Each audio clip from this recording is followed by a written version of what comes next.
హైదరాబాద్లో దూకుడుపై ఉన్నారు ఐటీ అధికారులు. గత 6 గంటలుగా ఐటీ సోదాలు చేస్తున్న అధికారులు ప్రొడ్యూసర్ల ఇళ్లతో పాటు ఫైనాన్షియర్ల ఇళ్లల్లోనూ సోదాలు చేస్తున్నారు. స్టార్ ప్రొడ్యూసర్ దిల్ రాజు, మైత్రి మూవీ మేకర్స్ ఇళ్లపై, ఆఫీసులపై కూడా దాడులు చేస్తున్నారు. హైదరాబాద్లోని పలు ప్రాంతాల్లో ఐటీ అధికారులు సోదాలు చేస్తున్నారు. దిల్ రాజు కూతురు, వ్యాపార భాగస్వాముల ఇళ్లల్లోనూ ఐటీ తనిఖీలు నిర్వహిస్తున్నారు. అటు మైత్రి సంస్థ మీద కూడా ఐటీ దాడులు జరుగుతున్నాయి. మైత్రి నవీన్, CEO చెర్రీ ఇంకా సంస్థ సంబంధికుల అందరి ఇళ్లల్లో సోదాలు నిర్వహిస్తున్నారు అధికారులు. ఇటు డైరెక్టర్ అనిల్ రావిపూడి ఇళ్లల్లోనూ సోదాలు జరుగుతున్నాయి. ఏకకాలంలో 8 చోట్ల ఐటీ తనిఖీలు కొనసాగుతున్నాయి.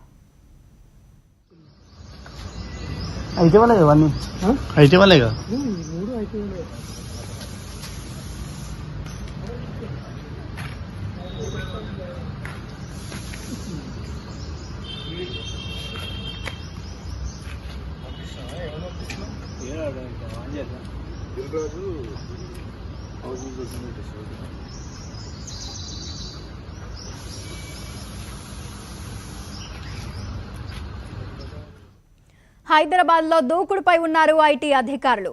గత 6 గంటలుగా ఐటీ సోదాలు చేస్తున్న అధికారులు ప్రొడ్యూసర్ల ఇళ్లతో పాటు ఫైనాన్షియర్ల ఇళ్లల్లోనూ సోదాలు చేస్తున్నారు. స్టార్ ప్రొడ్యూసర్ దిల్ రాజు, మైత్రి మూవీ మేకర్స్ ఇళ్లపై, ఆఫీసులపై కూడా దాడులు చేస్తున్నారు. హైదరాబాద్లోని పలు ప్రాంతాల్లో ఐటీ అధికారులు సోదాలు చేస్తున్నారు. దిల్ రాజు కూతురు, వ్యాపార భాగస్వాముల ఇళ్లల్లోనూ ఐటీ తనిఖీలు నిర్వహిస్తున్నారు. అటు మైత్రి సంస్థ మీద కూడా ఐటీ దాడులు జరుగుతున్నాయి. మైత్రి నవీన్, CEO చెర్రీ ఇంకా సంస్థ సంబంధికుల అందరి ఇళ్లల్లో సోదాలు నిర్వహిస్తున్నారు అధికారులు. ఇటు డైరెక్టర్ అనిల్ రావిపూడి ఇళ్లల్లోనూ సోదాలు జరుగుతున్నాయి. ఏకకాలంలో 8 చోట్ల ఐటీ తనిఖీలు కొనసాగుతున్నాయి.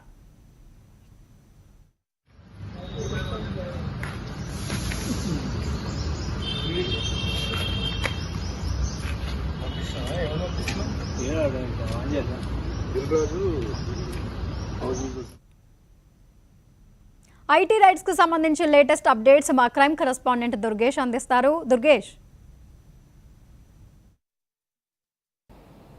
హైదరాబాద్ నగరంలో ఉదయం 6 గంటల నుంచి ఏకకాలంలో ఐటీ సోదాలు కొనసాగుతున్నప్పటికీ సినిమా ఇండస్ట్రీ మొత్తం వ్యాపారవేత్తల గుండెల్లో రైలు పరిగెత్తే విధంగా ఐటీ రైట్స్ జరుగుతున్నాయని చెప్పుకోవచ్చు. ఎందుకంటే మనం ప్రస్తుతానికి చూసినట్టయితే మనం మైత్రి మూవీ మేకర్స్ దగ్గర ఉన్నాం. ఇది పుష్ప 2 సినిమా సంబంధించినటువంటి ప్రొడ్యూసర్కి సంబంధించిన కార్యాలయం. ఇది కార్యాలయంలో ఉదయం 6 గంటల నుంచి కూడా దాదాపుగా 2 బృందాలు ఇక్కడ సోదాలు కొనసాగిస్తున్న పరిస్థితి మనం చూడండి. మొత్తము ఈ యొక్క Jubilee hills, Banjara hills, Gachibowli, Madhapur తదితర ప్రాంతాలు కూడా ఏకకాలంలో సోదాలు కొనసాగుతున్న పరిస్థితి. దాదాపుగా 30 నుంచి 40 టీంలు రంగంలోకి దిగినటువంటి పరిస్థితి. ఎందుకంటే 8-9 చోట్ల కూడా కొనసాగుతున్న సోదా. ఇదంతా కూడా పుష్ప 2 సినిమాకు పెట్టినటువంటి బడ్జెట్లో దాదాపుగా 1800 కోట్ల రూపాయలు వసూలు చేసింది.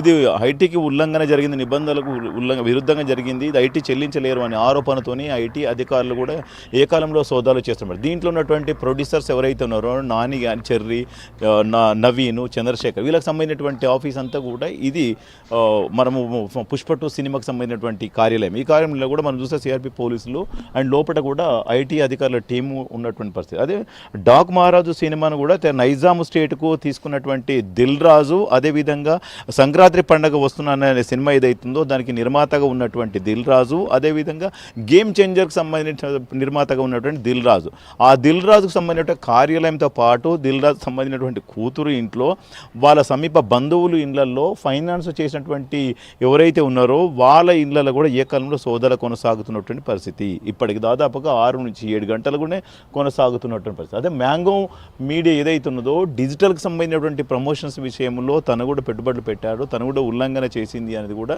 ఐటీ అధికారుల ఆరోపణతో కూడా ఏకాలంలో అక్కడ సాగర్ సొసైటీ ఉన్నటువంటి మ్యాంగో మీడియా కార్యాలయంలో కూడా ఐటీ అధికారులు కూడా సోదాలు కొనసాగుతున్నటువంటి పరిస్థితి ఉన్నది.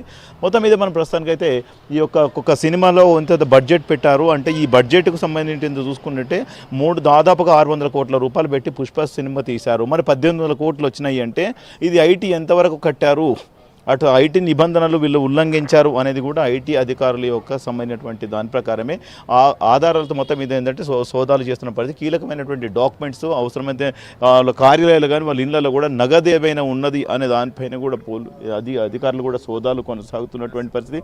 ఈ డాక్ మహారాజ్ ఏదైతే ఉన్నదో తనని డిస్ట్రిబ్యూటర్గా తీసుకున్నటువంటి పరిస్థితి దిల్ రాజు. ఆ డిస్ట్రిబ్యూటర్గా తీసుకున్న తరుణంలోనే 100 కోట్ల రూపాయలు వచ్చాయి అనేది కూడా తనపైన కూడా ఐటీ సోదాలు కూడా కొనసాగుతున్నటువంటి. సంక్రాంతి పండగ సినిమాకి ఏదైతే ఉందో 50 కోట్ల పెట్టుబడి పెట్టడంతోనే 180 కోట్ల వరకు కూడా వసూలు చేసింది రాష్ట్ర తెలంగాణ తెలుగు రాష్ట్రాల్లో, అదేవిధంగా దేశవ్యాప్తంగా కూడా ఉన్నటువంటి పరిస్థితి. ఇదంతా కూడా వాళ్ళు పెట్టుబడి పెట్టింది ఎంత, వీళ్ళకి వచ్చిన లాభాలు ఎంత, ఈ లాభాలలో కూడా ఐటీకి వీళ్ళు చెల్లించారా, అసలు ఎంత బడ్జెట్ పెట్టారు, ఎవరెవరికి ఎంత ఇచ్చారు, మొత్తం ఇంత భారీ బడ్జెట్లో మూవీ తీస్తున్నారు అంటే మరి ఐటీ ఫైల్ చేసిన పరిస్థితి ఉంటుంది. మరి సినిమా మూవీ మేకర్స్ కానివ్వండి, సినిమాకి సంబంధించినటువంటి నిర్మాతలు కానీ, శ్రీ వెంకటేశ్వర ఫిలిమ్స్ ఏదైతే ఉన్నదో అది దిల్ రాజుకు సంబంధించినటువంటి ప్రొడక్షన్, ఆ ప్రొడక్షన్ నుంచి కూడా దాదాపుగా game changer cinema and Sankranti పండుగ సినిమా, ఈ 2 సినిమాలను కూడా తనే నిర్మించినటువంటి పరిస్థితి.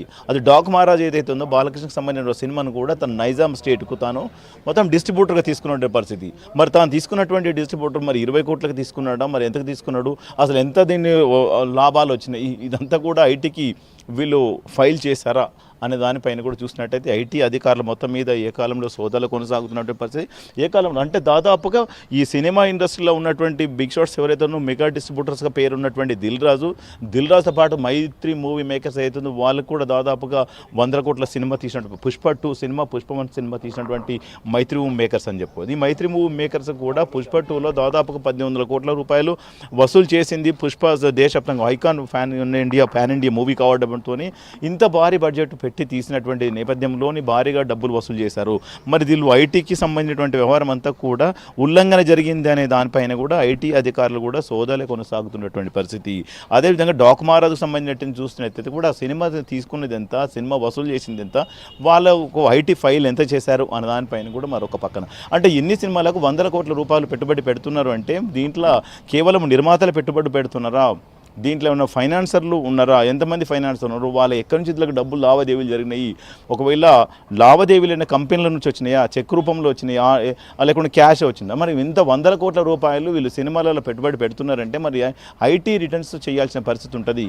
అంటే వీళ్ళు కేవలం మైత్రి మూవీ కానివ్వండి, వెంకటేశ్వర ఫిలిమ్స్ కానివ్వండి, వివిధ కంపెనీలకు సంబంధించినటువంటి సినిమాలు నిర్మాతలు ఉన్నటువంటి నేపథ్యంలో ప్రొడ్యూసర్స్ అండ్ ఉన్నటువంటి దాంట్లో మరి ఇతరుల నుంచి ఫైనాన్స్ తీసుకొచ్చారు అంటే మరి ఫైనాన్స్లో ఎవరెవరు పెట్టుబడి పెట్టారు, వాళ్ళకు ఏ రూపంలో వీళ్ళకు డబ్బులు ఇచ్చారు, వాళ్ళు ఐటీకి మరి ఫైల్ చేశారా అనే దానిపైన కూడా ఐటీ అధికారులు కూడా సోదాలు చేస్తున్నటువంటి పరిస్థితి. ఇదంతా కూడా ఉదయం 6 గంటల నుంచి కూడా దాదాపుగా 7 గంటల పాటు కూడా ఐటీ అధికారులు ఏకాలం సోదాలు చేస్తున్న పరిస్థితి. ఇప్పుడు కొద్దిసేపు కింద దిల్ రాజు ఇంట్లో కూడా చూసినట్టయితే దిల్ రాజు సతీమణిని కూడా ఐటీ అధికారులు కూడా బ్యాంకు లాకర్లకు ఓపెన్ చేసేందుకు తీసుకువెళ్ళినటువంటి పరిస్థితి. అక్కడ నుంచి ఓపెన్ చేసి లాకర్లలో కూడా ఒకవేళ నగదు డబ్బులను పెట్టారా, లేకుంటే ఇంకా దానికి సంబంధించిన డాక్యుమెంట్ అని పెట్టారా అని దానిపైన కూడా సతీమణి తీసుకెళ్ళినటువంటి పరిస్థితి. అదేవిధంగా వీళ్ళకు సంబంధించినటువంటి సినిమా డైరెక్టర్ కానీ, సినిమా ప్రొడ్యూసర్స్ కానీ ఎవరెవరికి అంటే వీళ్ళు హీరోకు కానీ, హీరోయిన్కి కానీ, డైరెక్టర్ కానీ వీళ్ళు ఎంత అమౌంట్ వీళ్ళు చెల్లించడం జరిగింది, ఏ రూపంలో చెల్లించారు అంటే ఎన్ని 100 కోట్ల రూపాయలు పెట్టి సినిమా తీశారంటే వాళ్ళకు కోట్లలోనే వాళ్ళకు నగదు ఇచ్చారా, లేకుంటే క్యాష్ బ్యాంకు లావాదేవీలు జరిగినాయా అన్న దానిపైన కూడా ఐటీ అధికారులు ఆరా తీస్తున్నారు. ఎవరు ఏమైనా కానీ వీళ్ళందరూ ఉన్నప్పటికీ కూడా వీటికి సంబంధించినటువంటి మొత్తము ఈ యొక్క ఉల్లంఘన జరిగింది, ఇన్కమ్ ట్యాక్స్ కట్టకుండా వీళ్ళు ఉల్లంఘన జరిగింది అనే ఆరోపణతోని ఐటీ రైట్స్ కొనసాగుతుందని చెప్పి సాయంత్రం లోపల కూడా ఈ ఐటీ రైట్స్ కంప్లీట్ అయిన తర్వాత ఒక ప్రెస్ నోట్ రిలీజ్ చేసే అవకాశాలు కనిపిస్తున్నాయి. మొత్తం ఇది హైదరాబాద్, తెలంగాణ రాష్ట్రవ్యాప్తంగా ఉన్నటువంటి ఐటీ అధికారులంతా కూడా ఢిల్లీ నుంచి, బెంగళూరు నుంచి అండ్ ఇక్కడ లోకల్ టీమ్స్ వీళ్ళందరూ కూడా కలిసి సోదాలు కొనసాగుతున్నారని కూడా చెప్పుకోవచ్చు. Right, thank you Durgesh.